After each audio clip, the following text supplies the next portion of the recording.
So, you're considering studying abroad. You want to expand your horizons, encounter new cultures, and explore new territory, while earning an internationally acclaimed bachelor's or master's degree. You've got your mindset on an inspiring city: Sydney, Beijing, New York maybe. But then why wouldn't you go straight to the source? The Netherlands.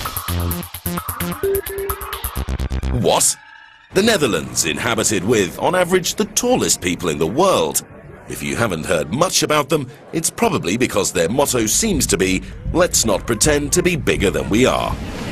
The first thing you need to know is that the Netherlands is also known as Holland and is inhabited by Dutch-speaking people who also speak English. 150, please. Very good, Pooh, thank you. Confused yet?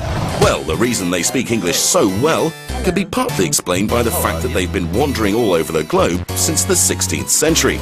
Holland was the economic and cultural centre of the world.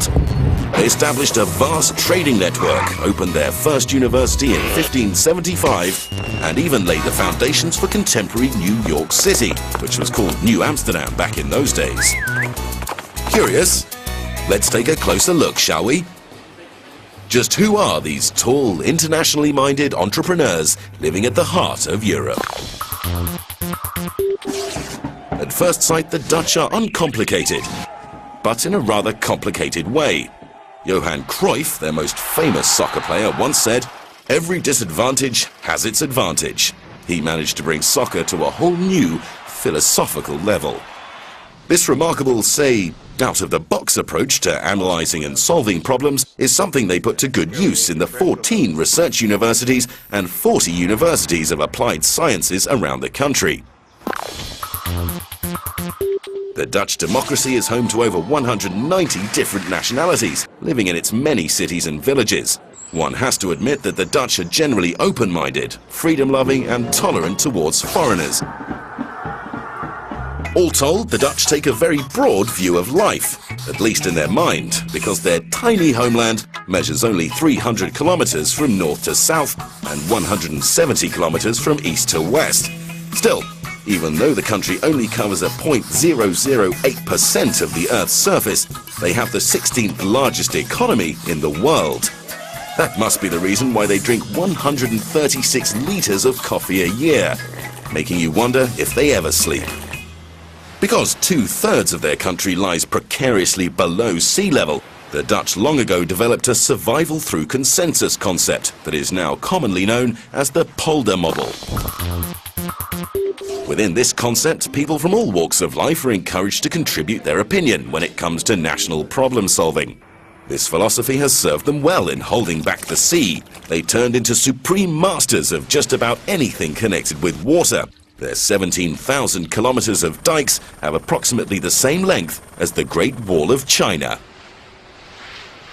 But far beyond water management, the polder model has also created a fertile environment for developing innovative technological solutions to many of the problems facing the modern world. Over the centuries, the Dutch have produced many progressive artists, writers, philosophers and scientists. Today, architects and designers in the Netherlands have come together under the collective name of Dutch design, and their influence is felt all over the globe. You can also find evidence of the Dutch love for sharing opinions in their approach to teaching. In the 1,400 different English study programs around the country, they create an open, informal environment in which students and teachers share and debate new insights.